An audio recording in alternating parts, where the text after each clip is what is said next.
L'actualité, ça vole trop bas et ça tire à balles réelles entre Bahati Lukwebo et Mbosso, respectivement président du Sénat et de l'Assemblée nationale. Point d'achoppement, la désignation du juge qui va remplacer le juge Mongoulou décédé de la Cour constitutionnelle. La plénière en vue du Congrès a été reportée. Elle n'aura plus lieu aujourd'hui. Bahati et certains sénateurs estiment que c'est le quota du Sénat pour déléguer les juges, pendant qu'il y a l'Assemblée nationale, c'est la Fronde, un groupe de députés du Grand Équateur, soutenu par Mbosso Kodamponga, estime que c'est l'Assemblée nationale qui doit pouvoir à ces postes. Le processus est donc bloqué ce matin à l'Assemblée nationale. Fini les travaux de la réconciliation interkatangais. Ces assises de près d'une semaine se sont clôturées hier à Lubumbashi avec cette belle image des chaudes accolades entre le président honoraire Joseph Kabila et Moïse Katumbi, des amis rivaux depuis 6 ans qui se sont parlé hier pendant que on ne s'y attendait pas. Joseph Kabila est arrivé avant-hier à Lubumbashi pour prendre part à ces assises sur la paix, sanctionnées par plusieurs recommandations. Merci de votre fidélité. Vous avez choisi CCTV pour vous informer à travers de cette émission Kiosque.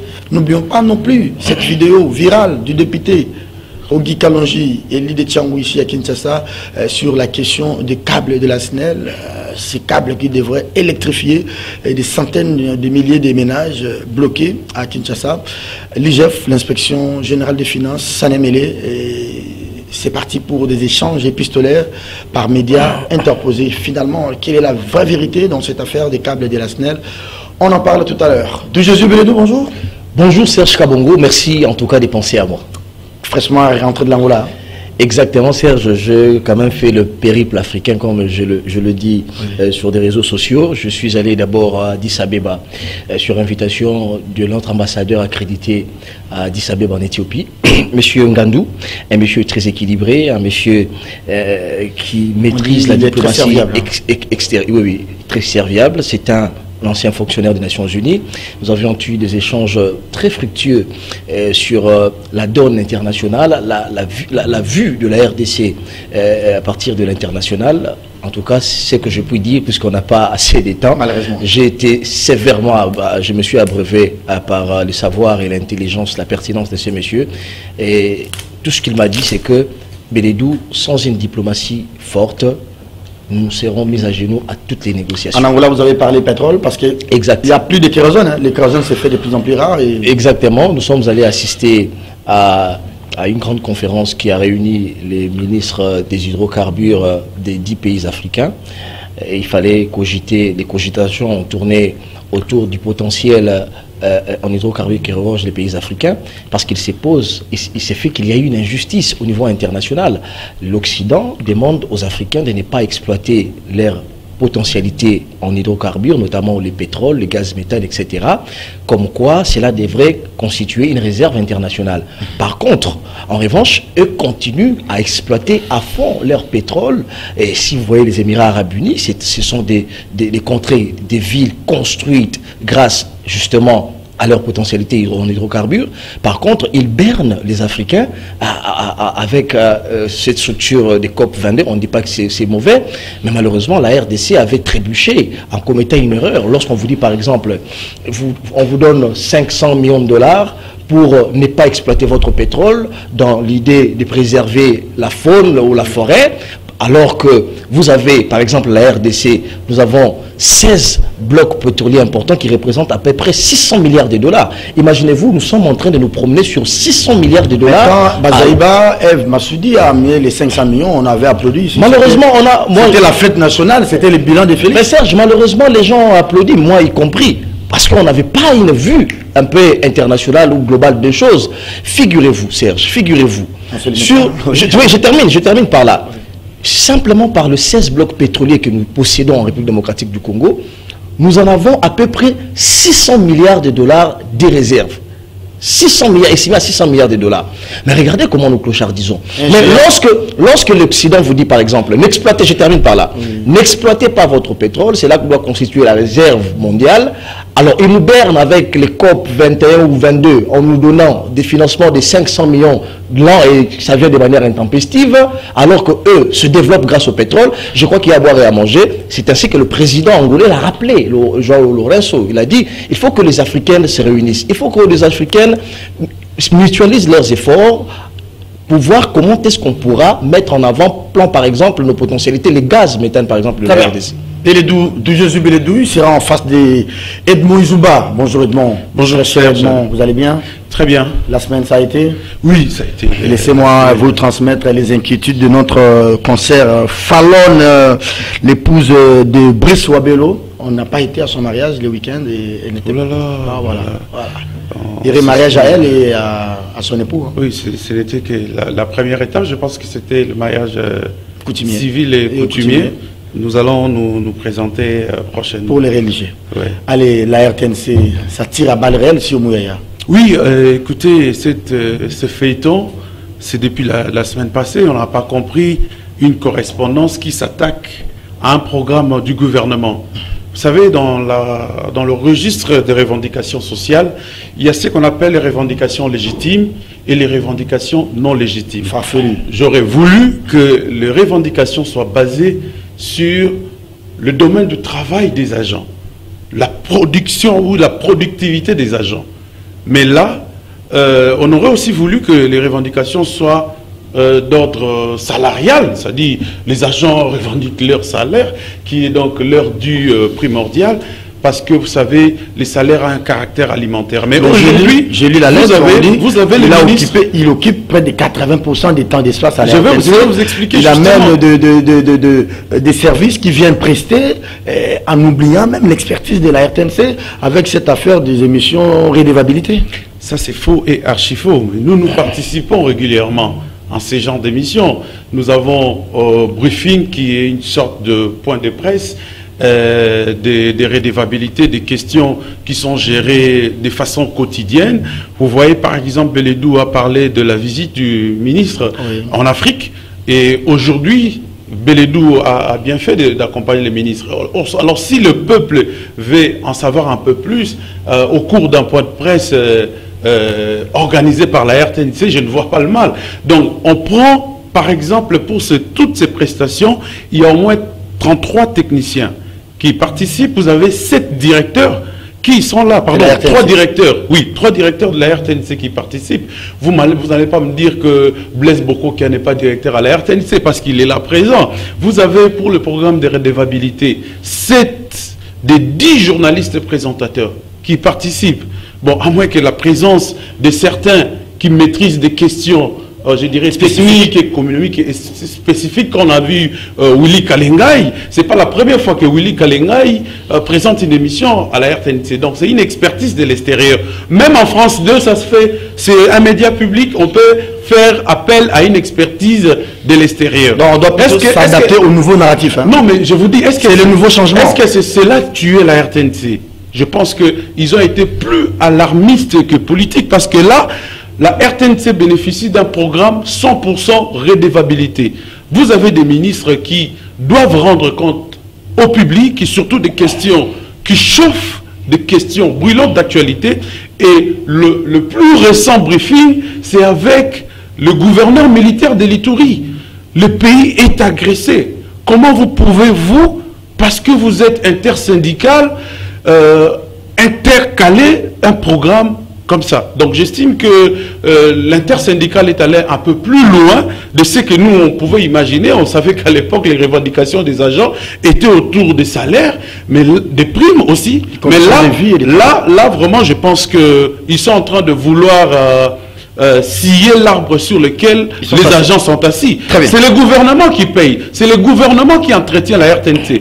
Comment interdire à un gouvernement de présenter un programme, de vous proposer ce programme, et le programme, que ce soit redevabilité ou briefing, ce sont des programmes validés par la direction générale de la RTNC. Merci. Donc, vous, intersyndical, vous ne devez que suivre ce que la direction dit.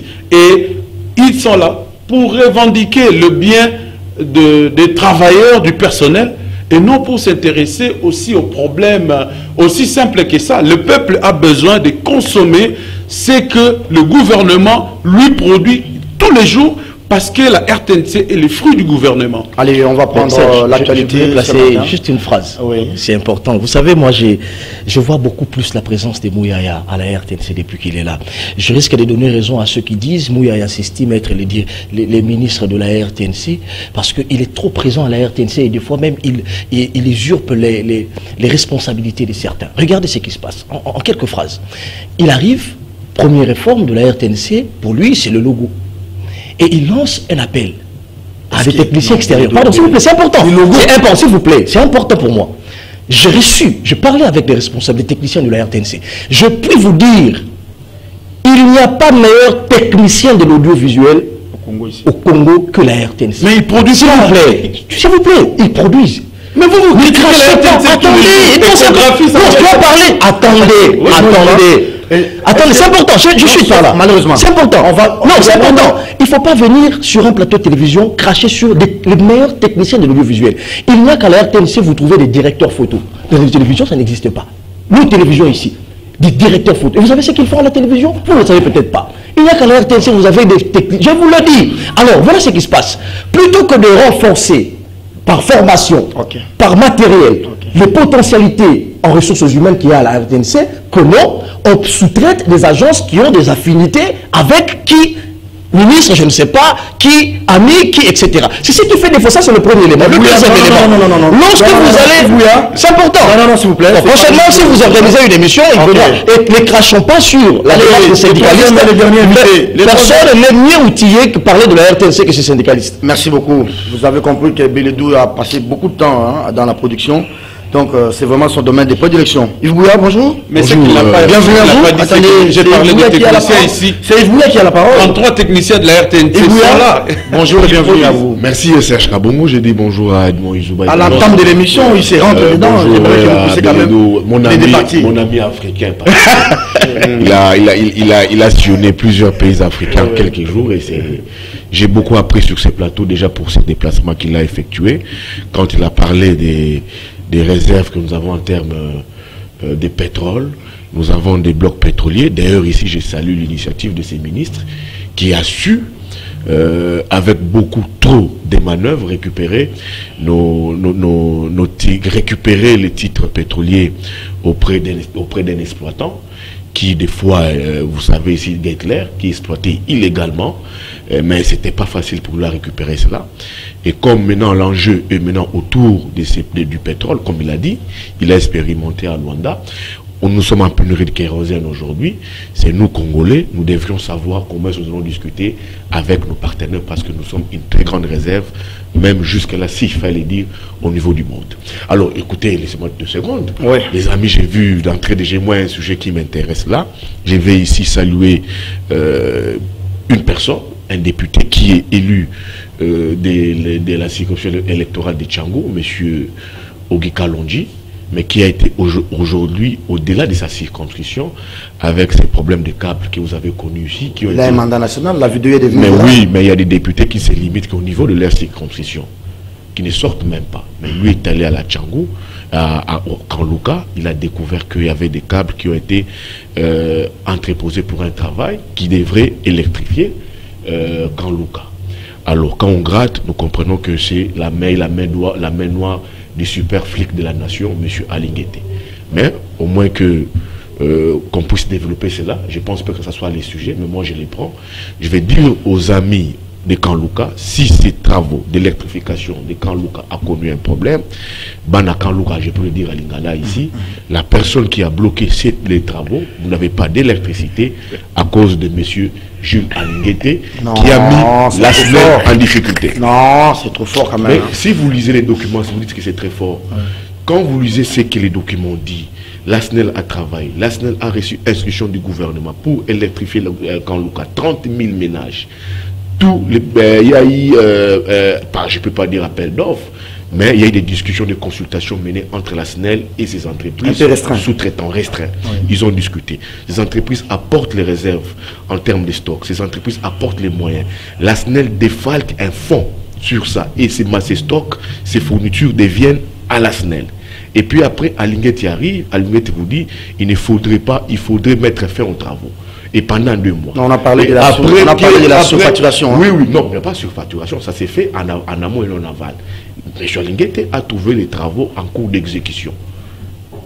Okay. Alors, il dit il faut arrêter les travaux. 2 ans après, il n'y a plus rien. Et au nom de quoi, M. Alinguete saisit de lui-même la SNEL, les autorités de la SNEL, pour dire qu'il devait reprendre les travaux sans apporter des nouveaux éléments en ce qui concerne les blocages des travaux. Il a écrit le 18. C'est là que je dis ici, en Lingala, comme cela ne fait pas partie du sujet, Bana Kanluka, ceux qui besoin qui courantaient pendant 2 ans, ils allaient M. Alinguete à bloquer qui misalawana. À mon niveau, comme on a un problème, la mort a commis l'isnel, bon ça là travaux sans qu'il ait apporté élément ainsi qu'à na mosala oyo et tinda qui a bloqué les travaux pour besoin courant national. Ils allaient M. Alinguete. Très bien. On en est où avec? Tu es parti de la vidéo de Ogi Kalonji. Elle est devenue virale sur les réseaux sociaux, mais j'ai suivi les débats tous les week-ends dans les médias. On dit Alinguete aurait demandé qu'on pousse sur soi parce qu'il y aurait surfacturation, semble-t-il. Je suis consterné de voir un ami, un député, un compatriote d'une probité intellectuelle et morale irréprochable, je souligne sur un stylo rouge, irréprochable, Ogi Kalonji, être mêlé dans cette histoire. J'ai vu la vidéo, c'est lui qui fournissait des explications serrées, le frère d'une dame, une dame qui fournit des câbles à la SNEL et qui, malheureusement, Dieu seul sait les relations qu'elle aurait avec les responsables de la SNEL. Je reviens. C'est imprudent.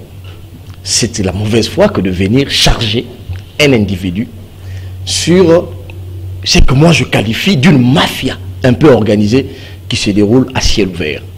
Je fais le pays africain, comme on l'a dit sur le plateau. Mais regardez, Serge, l'Angola. L'Angola est un pays construit aujourd'hui, Luanda. Un pays qui a connu 30 années de guerre. J'ai habité à Luanda, j'ai habité dans une périphérie. L'électricité ne part pas. L'eau également. Ces gens-là ne sont-ils pas humains comme nous? Ils ont mis du sérieux. Ils ont construit le pays. Le patriotisme avant tout.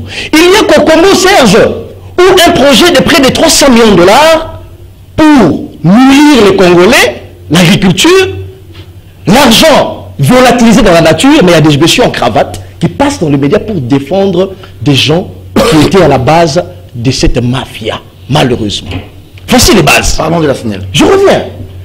Il se fait qu'à la SNEL, il existe un réseau qui serait entretenu par certains cadres qui achètent de la logistique des câbles à des prix exorbitants. Donc à chaque fois que la SNEL avec une surfacturation. Oui. La SNEL, effectivement, devrait électrifier une partie de Kinshasa. Mais qu'est-ce qui se fait? On prend une dame qui est fournisseur de câbles, qui vend à la SNEL un câble qui coûte 1000 francs par exemple, mais qui met le prix x10, x20. Est-ce que vous avez des preuves? Et lorsque je vous parle de choses, je suis journaliste, autant que les autres peuvent vous parler de câbles qui les ont informés, autant que j'ai des câbles aussi au niveau de l'IGF, de l'Inspection Générale des Finances. Tout à fait. Et donc c'est ma source, l'Inspection Générale des Finances. Tout journaliste qui veut s'imprégner des informations et des documents peut aller. Et donc, lorsque l'Inspection Générale des Finances envoie une mission d'enquête sur le terrain, on constate que sur le prix du câble qui se vend ici même chez nous, dans le grand marché, il y a une surfacturation de près de 10 à 20% de prix.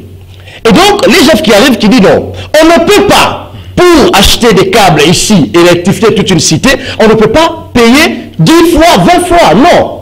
Monsieur, montrez-nous comment est-ce que cette dame ou ce fournisseur-là a pu avoir ce marché au niveau de la SNEL. Premier élément, Ibouya l'a dit, il a fait son meilleur culpa. Un arrangement à l'africaine. Depuis quand? Lorsqu'on parle des millions. Depuis quand? Non. Même, s'il vous plaît, même lorsqu'on parle de la prestation des marchés, les textes sont là. Même le gré à gré. Même le gré à gré, dans le cas de gré à gré, il faudrait comparer les sociétés. Il faudrait lancer un appel d'offres.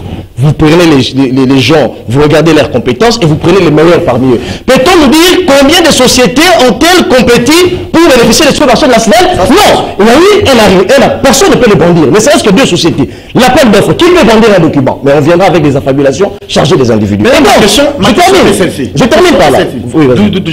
Il n'y a pas assez de temps pour que nous puissions nous éterniser sur la question. Ma question, Edmond, c'est de savoir, maintenant qu'on a fait cette découverte, macabre ou cette découverte, la situation est à quel état? Mais justement, c'est moi qui avais la parole. La situation est à quel état? Calme-toi. Je suis très fort. Je suis révolté, ça vous savez, même dans le dossier de la RTNC, j'ai vu, pourtant j'ai parlé des techniciens, plus de 33, j'ai parlé des journalistes qui y participent, j'ai parlé des directions qui contribuent à ces programmes de redevabilité et de briefing, mais lui, il n'a pas fait mention.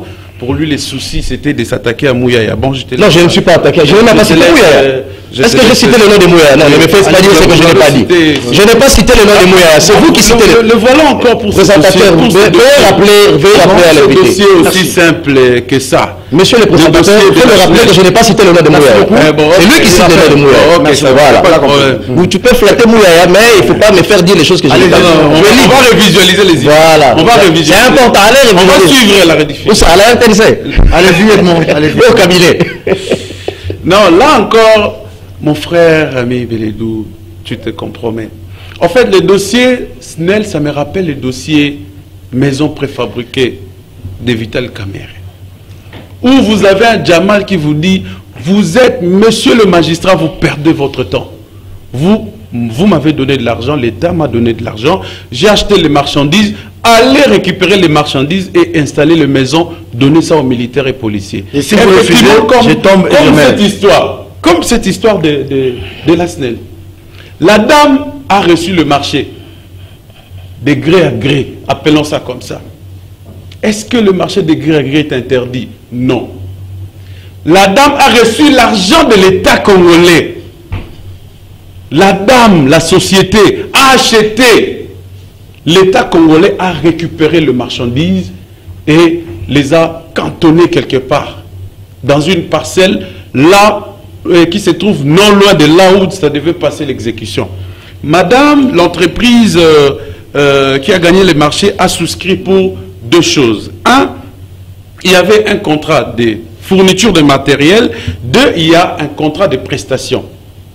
Le premier contrat coûte, Beledou a parlé de 300 millions. D'abord, c'est non, il faisait allusion à un dossier. Bon, comment j'ai parlé de 300 millions? Je faisais allusion à Boukangalonzo. J'ai tous les documents. Je faisais allusion à Boukangalonzo. Vous avez posé la question de savoir s'il avait documents. Mais il me fait dire des choses que j'ai pas dit. On a parlé de la surfacturation ici. Je parlais d'un cas similaire. Non, on a parlé de la surfacturation. Les 300 millions, je parlais de Boukangalonzo. Bon, d'accord. Parce qu'on est d'accord. On parlait de la surfacturation. Pourtant, le contrat de prestation pour la dame, la société qui a gagné le marché, c'est à peu près 2 millions 300 000 quelque chose. Et vous avez le contrat de fourniture de matériel, 1 160 000 dollars américains. On dit on a surfacturé des câbles. J'ai entendu dans une vidéo un propagandiste est en train de dire voilà, un câble de 10 dollars, quelque part on est venu vendre ça à 250 dollars américains. Faux et archi faux. Vous avez les types de câbles qui devraient être livrés.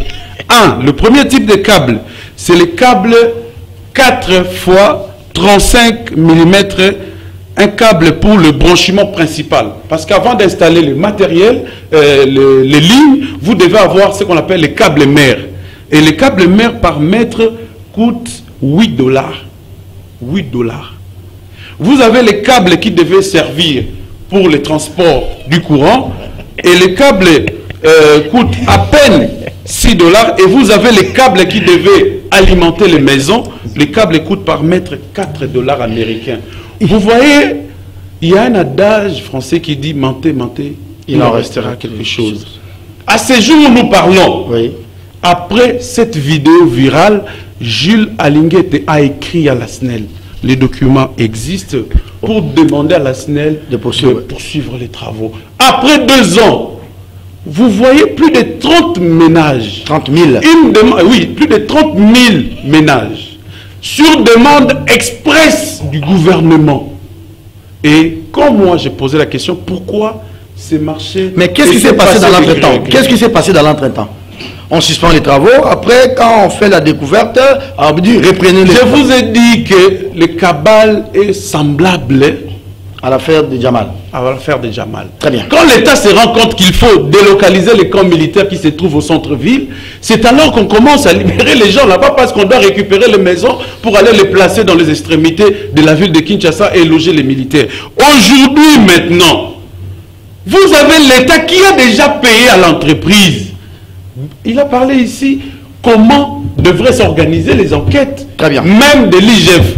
Vous voyez, même dans la vrai, procédure, l'entreprise a gagné ce marché, l'IGF n'était pas. L'IGF, quand il arrive, son seul souci, c'est quoi? Quand il bloque les projets, et lui, on voit comme s'il est en train de travailler, l'État donne des rétrocessions à l'IGF et il gagne beaucoup d'argent pour ça. Voilà. Donc, aujourd'hui, vous avez beaucoup de projets initiés, des fois par le président de la République. Ces projets-là sont bloqués. Vous avez Chile Gelou aujourd'hui. Les gens ne comprennent rien autour de tout ça. Mais c'est Alinguete qui a bloqué Chile Gelou avec Craig 7. Merci Edmond. Chile Gelou aujourd'hui se situe seulement à la première étape. Et vous allez mettre ça sur le dos du bilan du chef de l'État parce qu'il y a un flic qui est là, qui ne sait même pas comment procéder et qui a bloqué même le travail de la Cour des comptes. Aujourd'hui, les magistrats sont là. Mais il a pris la parole. Vous avez 11, Laissez-moi aussi le temps de parler. vous avez 11 avocats généraux. Vous avez 40 magistrats à la Cour des comptes qui devraient auditer le travail de l'IGF. Merci Edmond. Aujourd'hui, ils sont handicapés. L'unique personne qui Mais le plus fonctionne, important, c'est Alinguete. le plus important pour moi, il ne c'est le plus procède important, pas de la, tout ce que nous de la disons bonne ici, manière comment enquêter. Tout ce que nous disons, Hein? Jésus et les autres, c'est que les gens de Kanlouka ont besoin de l'électricité. Mais c'est ça que j'ai dit. Les gens de Kanlouka ont besoin de l'électricité. On est sûr que Le plus important, je peux prendre la les parole. bloqueurs sont ici. je vais vous accorder la parole. Le plus important, que ce soit cette dénonciation de Ogi Kalonji, que ce soit la réplique de l'inspection générale des finances, le plus important, c'est que maintenant, les dossiers sont sur la place publique. Ça, c'est un argument facile. Il faudrait les déballer. Je vais terminer. Il faudrait qu'on puisse réparer rapidement et pour donner de l'électricité aux gens. Voilà, je pense qu'on peut se limiter là. Non, Serge, moi je ne peux pas cautionner certaines choses. Laissez-moi au moins le temps de parler. On nous suit quand même. Quand je vais vous accorder la parole, Les gens constatent que vous m'empêchez de parler, Serge. si vous estimez que dans votre état d'antenne, vous pouvez revenir sur un sujet qui n'a pas... Non, mais il faut balayer à chaud. C'est aussi ça la beauté du débat. À l'Assemblée nationale et au Sénat, ça vole trop bas. Mais Serge, écoutez, j'ai copieusement su, c'est mon temps d'antenne. Oui. Autant que Beledou va revenir dans son temps d'antenne. Mon ami Beledou, que j'aime bien, a parlé des entreprises. Aucune entreprise n'avait souscrit, soit soumissionné aux discussions avec la SNEL. Il y avait des entreprises, je vous parle 5 au total. Donc 4, au-delà de l'entreprise que le monsieur Beledou a parlé ici, il y avait des entreprises qui ont soumissionné. Mais maintenant, la question qu'on se demande, qu'on se pose ici, toutes ces entreprises-là, les 5 au total, ont gagné des marchés selon leur expertise. Ça, c'est très normal. Mais au nom de quoi une entreprise a été épinglée pour surfacturation, pas appel d'offres. Mais au nom de quoi les autres entreprises qui n'ont été reprochées de rien par Alinguete ont également été bloquées. C'est ça la grande question. Maintenant, Alinguete se réveille 2 ans après, il sait qu'il a été au centre de ces réfifis, s'il fallait dire. Qu'est-ce qu'il dit? Maintenant, il écrit, Dieu merci, quand j'ai mené mes enquêtes, j'avais les documents sur moi, nous sommes des journalistes, il faut des preuves. Je sais que vous êtes l'enfant d'un ancien. Ça, c'est le document de M. Alinguete, qui écrit à la SNEL 2 ans après. Je pense le 18 mai, pour dire, vous pouvez reprendre les travaux. Mais sans pour autant avancer des éléments nouveaux sur le blocage des travaux. Donc, quand nous, aujourd'hui, manque de l'électricité à cause de M. Mbosso Alinguete. Mbosso, je reviens, c'est encore un autre bras de fer. Le premier bras de fer, vous le savez, c'était d'abord avec la destitution du ministre Kalumba de l'économie, que M. Bahati n'a jamais digéré, qui est toujours extampillé AFDC. Mbosso, Bahati, espérait, croyait à cette sincérité envers Mbosso, parce que c'était les deux qui mènent aujourd'hui la danse au niveau de l'Union sacrée.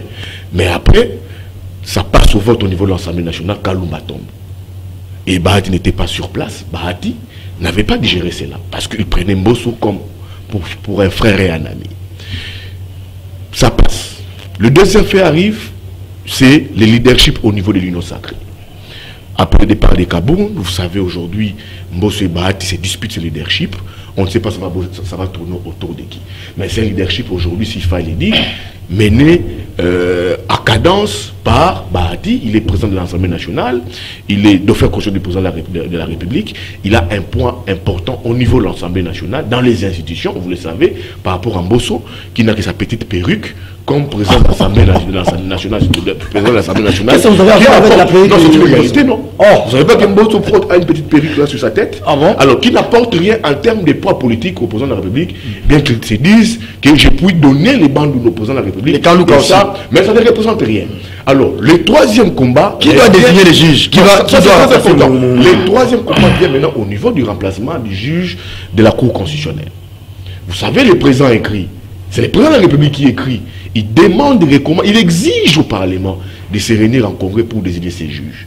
Et Bahati fait quoi? Bahati anticipe, il expédie un juge au niveau de la Cour constitutionnelle. C'est le quota de Bahati, bien c'est le quota de... C'est ça que j'ai dit. On ne sait pas c'est quel quota.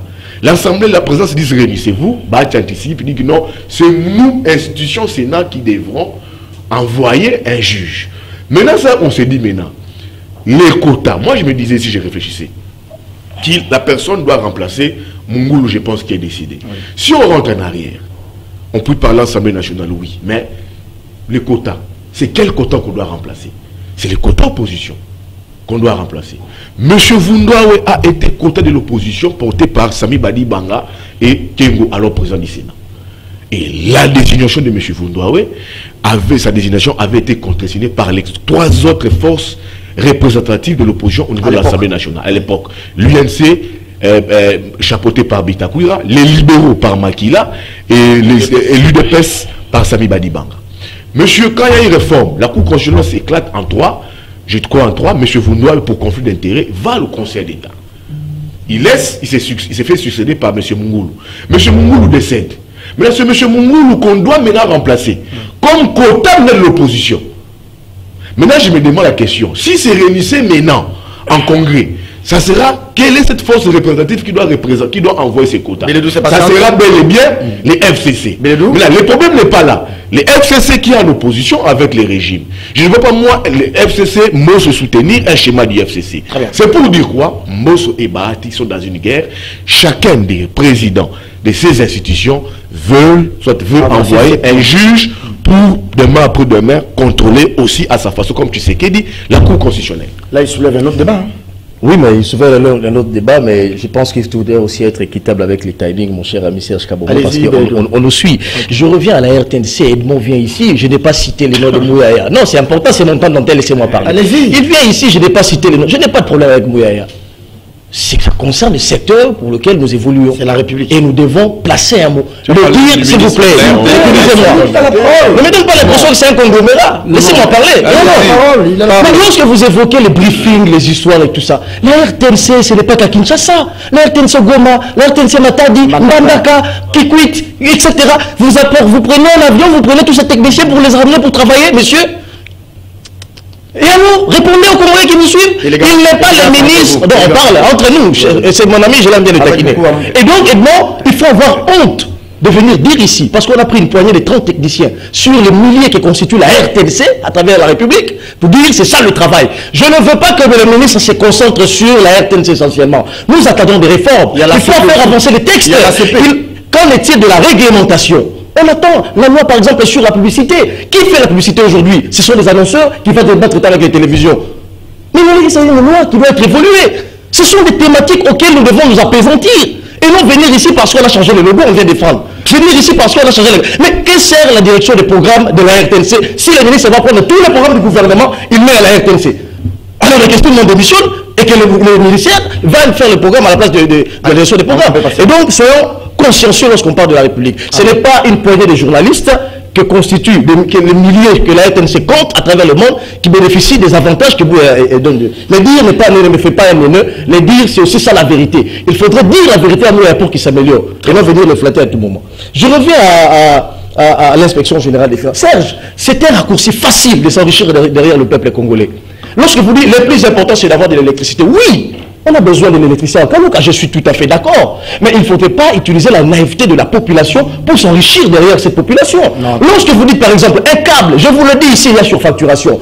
Vous êtes journaliste, ne vous limitez pas à voir cette dame-là et ses députés, allez aussi à l'inspection générale des finances, présentez les documents. Il existe une surfacturation de 10%. 10% sur le câble. Mais cet argent, si on le mettait à bon escient, ça pourrait alimenter Kalouka, mais aussi Rifla, par exemple, il n'y a pas d'électricité.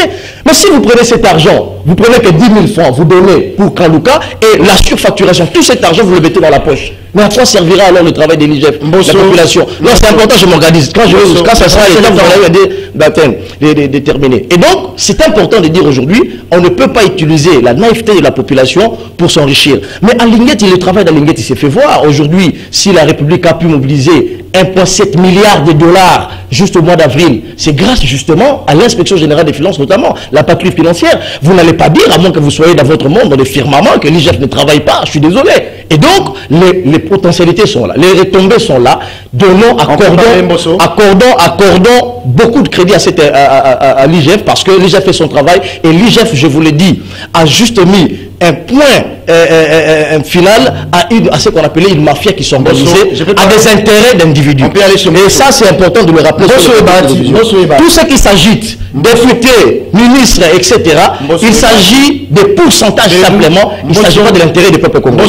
Je reviens à ce qui concerne le Sénat. Je crois que Yves Bouya a été assez large par rapport à ça, mais moi je vais juste ajouter quelques éléments. Même les tempéraments, même la quelques éléments qui Je pense qu'à un moment donné, pour une première fois, je serai d'accord avec Yves Bouya. Mbosso là que sa petite perruque en tête et il joue le fauteuil de trouble. Pour une fois, je serai d'accord avec. Non, s'il vous plaît, c'est important. Pour une fois. Mais pourquoi Mbosso veut jouer le trouble fait? Serge, on va rappeler la procédure. Oui. Le président de la République sur le 9, juge en a 3. Très bien. Et un juge viendrait de la primature, le Conseil supérieur de la magistrature, avec le parquet, etc., on a 3, et l'Assemblée nationale, et le Parlement pour son quota, il y en a 2 qui viennent de l'Assemblée nationale, et un seul qui vient justement de la Chambre haute des représentants du Sénat. Voilà ce qui se passe. Sous Kengoa Dondo et Obeminaku, Kengoa Dondo en a envoyé un seul au nom de Mungoulou. Un seul, aujourd'hui décédé. Oui. Obeminaku a envoyé 2, M. Bokona et M. Mavungu. Et Mungoulou qui arrive, qui est décédé, mais la logique, ce n'est même pas un débat. La logique ici voudrait que le Sénat envoie un représentant pour son quota. Parce que Mungoulou vient du Sénat. Mais pourquoi on s'agite? Que non, il y a maintenant des réunions secrètes que Mbosso tient. Il refuse d'organiser le congrès. Et il dit non, c'est l'Assemblée nationale. Non, c'est Mbosso qui bloque parce que voilà l'argument de Mbosso. Parce que l'Assemblée nationale a 500 députés et que le Sénat en a une centaine, nous devons encore envoyer. Et donc c'est violer les textes. Vous voulez que l'Assemblée nationale vous envoie 3 non sur le B qui existe déjà? Non. Mais c'est les statu quo, malheureusement. Là, il n'y aura pas statu quo justement parce que Mbosso est obligé, je viens dire obligé, de ne pas bloquer les institutions de la République. Il est obligé, sur base des textes qui existent, de se rébouffer comme il en a l'habitude quand il constate qu'il a commis une bourde. Il ne doit pas continuer à faire les bras de fer dans les institutions de la République. Je rappelle ici que le Parlement est bicaméral. Ce ne sont pas 2 chiens qui se regardent en chien de défaillance, non, c'est complémentaire. Et les textes sont là. Pourquoi Mbosso veut en faire un problème? Quel est l'agenda de Mbosso? Mbosso ne veut-il pas créer des problèmes au président de la République? Qu'en est-il? Oui. Et lorsqu'on parle par exemple de celui qui a été choisi pour le compte du Sénat, M. Mbonga, qui est retenu, mais regardez, tout ce qu'on reproche à M. Mbonga, c'est qu'il serait de l'AFDC. Mais Serge, qui a dit que parce qu'il est du FDC, il ne devrait pas être envoyé comme juge au niveau de l'Assemblée, au niveau de la Cour constitutionnelle. Je pense que le débat autour de ces refus-là à l'Assemblée nationale, c'est un faux débat. Heureusement que les 500 députés l'ont compris, ont compris que Mbosso est dans une démarche incendiaire et qu'il ne veut pas suivre cette démarche-là. Je crois que d'ici là, la plénière sera convoquée et que les choses vont s'éclaircir. Il y a un règlement intérieur qui, passez-moi à la tautologie, qui réglemente un peu les congrès. Ben, si on n'arrive pas à trouver un consensus entre Mbosso et Bahati, bon, peut-être que les chefs de l'État vont pouvoir arbitrer dans le cadre de l'Union sacrée. On applique les règlements du congrès. On va au vote. Tout à fait. Mais si vous allez au vote, l'Assemblée nationale risque encore de gagner. Oui, je pense que moi aussi je vais utiliser mon temps d'antenne pour... L'émission est terminée. Hein? Oui, je sais. Vous n'avez que 3 minutes. Oui, dans mes 3 minutes, je vais j'aimerais lire ces textos d'un téléspectateur qui me dit: bonjour Serge Kabongo, pour votre information, hier il y a eu une opération récupérer câble au marché Bayaka de 5h à 16h grâce à Alinguete. Ah, merci beaucoup. Allez-y. Je n'ai rien compris de ça. Ouais. En fait, le problème est que, j'aime bien ces débats autour des chiffres quand on parle de la surfacturation. On ne peut pas parler de la surfacturation en avançant aucun chiffre et on estime être sérieux. Je pense que si aujourd'hui on parle de la surfacturation, c'est parce qu'on a vu quelque part ça a été exagéré. Alors, j'ai les devis présentés et incorporés dans le contrat que personne ne viendra contredire ici. Un câble, le câble mère, coûte à 8 $ le mètre. C'est ça, c'est qui était prévu. Et les autres câbles, c'est en deçà. Vous avez même les câbles des 4 $. Donc, c'était prévu dans ce contrat que l'entreprise livre à la SNEL, comme on dit, un devis clé à la main. Oui. Donc, on devait d'abord voir le courant et puis l'entreprise remet à la SNEL la gestion. Donc, aujourd'hui, nous sommes en train de nous chamailler inutilement. Pourtant, il y a une correspondance d'Alinguete qui déjà met fin à cette histoire et il dit qu'il n'a jamais mis d'objection. C'est-à-dire qu'il a interdit un marché et il ne s'est pas contrôlé. 2 ans après, il écrit rapidement dans la précipitation pour dire « Jamais j'ai marqué une objection ». Donc, les travaux peuvent continuer. Donc, on peut même mettre fin à ces débats-là. Oui, les débats, on ne peut plus retourner pour dire qu'il y a une surfacturation. Il y a une évolution. Lui-même, il a reconnu. Okay. Donc, Mbosso est Bahati. Pour ce qui concerne de la RTNC, je n'ai pas parlé. Non. Je n'ai pas parlé de directeur. Est-ce qu'on peut parler de Mbosso? Le temps nous impartit tout ça. Mbosso Bahati, c'est un petit problème pour moi. Je pense que c'est clair, comme Beledou l'a dit. Mungoul, comme je vous ai expliqué le matin, moi j'ai rédigé un papier autour de ça. C'est le Sénat. Donc, il n'y a pas de débat. Voilà pourquoi, pour moi, j'estime qu'il n'y a même pas une matière à débattre dedans. Et j'estime que ce qui se passe à la RTNC actuellement, c'est une histoire qui n'engage pas les agents. Voilà là où je voulais amener le débat. Vous pouvez placer un mot par rapport à l'intersyndical. Attendez, vous pouvez placer un mot. Ne focalisons pas l'émission d'aujourd'hui sur la RTNC. S'il vous plaît. Mais quand on essaie de poster, on essaie de raccorder, ce débat-là n'a plus son sens. Alors, moi, vous pouvez placer un mot sur ces assises de Lubumbashi. Bon, en fait, les assises de Lubumbashi, ça aussi c'est un problème, Serge. Moi, je suis en train de voir comme si on a abusé du pouvoir de l'Église. Parce que comment on peut organiser une réconciliation publique sans pardon? Ça n'existe pas. Oui. Les plaies sont toujours béantes dans le cœur de ceux qui ont subi le mal de Kabila. Qui est le bourreau? Vous voyez même la manière et qui est la victime? Non, mais on sait qui est le bourreau. Mais vous voyez même la manière dont on a organisé pour faire asseoir Kabila. C'est le roi. Imaginez, c'est comme si c'était lui la victime. Au contraire, quand vous avez, même dans la démarche de l'Église, parce que les gens sont en train de comparer les dialogues de l'interdiocésain que Kabila a demandé auprès des évêques pour arbitrer la question des élections et ce qui s'est passé au Katanga.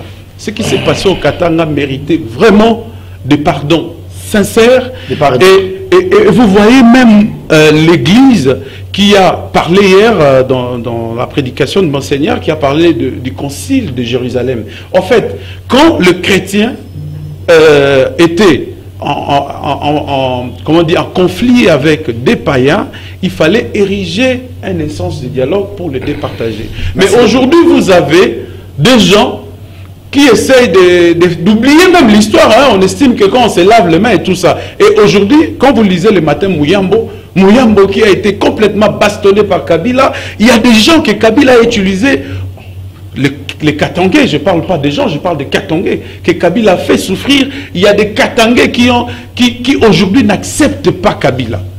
Et le mal encore qui serait profond, c'est de faire jouer à l'église un agenda caché. Très bien. Si à l'issue de ces assises, il y a eu une candidature d'une personne qui sera déclarée un Katangais, ça serait mal parti pour ces candidats-là. Très bien. Merci beaucoup. Je veux placer un mot sur le sujet. Oui. C'est important, le sujet. Je pense qu'il ne faut pas dire aux gens comment faire leur lit. Non, les Katangais, s'ils veulent se réconcilier, bon, accordez-leur l'occasion de se réconcilier. Il n'y a pas du mal à ça. Mais moi, ce qui m'intéresse, c'est beaucoup plus les résolutions. Lorsqu'on vous dit, par exemple, moi j'ai vu des velléités des séparatistes, sécessionnistes dans ces résolutions. Lorsqu'on vous dit, par exemple, il faut arrêter l'afflux migratoire. Mais Serge, je me pose la question, est-ce que les Katangais savent seulement qui ont construit l'union minière du Katanga? Mais c'était quoi? C'était l'Équateur qui a envoyé les caoutchoucs, c'était les Bandundu, etc. Et donc la République démocratique du Congo est unie. Mais le courant que le Katanga qui peut faire fonctionner les mines, etc., ça vient jusqu'aujourd'hui du Bas-Congo. Et même si vous voulez le fédéralisme, mais le fédéralisme là doit passer par un vote, par les référendums. Merci. Mais la République démocratique du Congo, le Katanga n'est qu'une partie. Oui. Un citoyen constitue une voix. En tout cas, ce n'est pas parce que vous êtes le Katanga, et donc c'est complémentaire. C'est ce que moi je ne veux pas, c'est que vous puissiez vous dire, vous voyez le fédéralisme, le séparatisme, mais alors que vous ignorez, vous semblez ignorer que pour que cela arrive, il faut justement compter avec tous les autres tribus qui font aujourd'hui partie des Katanga. Moi, je pense que sur les Katanga, la donne est purement politique. Oui. Il y a un schéma qui s'est dégagé autour de Kabila Katumbi et on voit comment ils vont évoluer dans la perspective 2023. C'est très normal. C'est une alliance électorale. Les Katangais ont compris que suite à leur guerre, aujourd'hui, il y a des Kassaïens qui ont récupéré les pouvoirs et ils doivent maintenant se réconcilier et récupérer ces pouvoirs-là. Ils sont aussi offusqués, les faits de voir qu'ils ont donné les pouvoirs aux Katangais, mais ce sont les Kassaïens. Ça, c'est des vrais. Parce que quand mais c'est un discours qui exclut les autres. Ce discours-là, c'est vraiment un discours séparatiste. Ils ont compris qu'il y a des Kassaïens qui viennent prendre les richesses du Katanga et aller ailleurs. Ça, il dit ça en dessous de la table. Mais les Kassaïens deviennent plus puissants que eux. Alors, qu'est-ce qu'ils doivent faire? Ils doivent maintenant se réconcilier, mais un leadership fort. Mais même dans les discours, ça a été dit, il faut travailler sur un leadership fort katangais, à l'interne tout comme à l'externe. Au plan national et international. Ça, c'est une des personnes qui doivent comprendre déjà que le 2023 se joue déjà. Le cas Mbosso, ça c'est une révélation que je vous fais. Mbosso Bahati, moi je suis un homme des câbles, pas des câbles électriques comme ça s'est dit ici. Mais des câbles vraiment en termes de sources d'information. Il y a eu vraiment une altercation verbale téléphonique entre Mbosso et Bahati sur ce consensus de ces juges qu'on doit envoyer à la cour. Mais tout ça, c'est Fayoul qui perd. Hein. J'ai craint que son influence s'est réduite. Je ne veux pas qu'il en vienne à la main. Parce que si je vois Mbosso et Bahati se battre... Ah, toi aussi. Je n'imagine pas les scénarios. Je n'imagine pas les scénarios. Merci à tous les techniques. Merci à tous Jésus. Il faut encore... Bahati Merci à Yves Bouya. Mesdames et messieurs, grand merci à vous d'avoir été des nôtres. Qu'est-ce que va se poursuivre? Rediffusion 19h, 18h, heure de Kinshasa, 19h, heure de Bukavu. 9h30 demain pour un direct. Au revoir.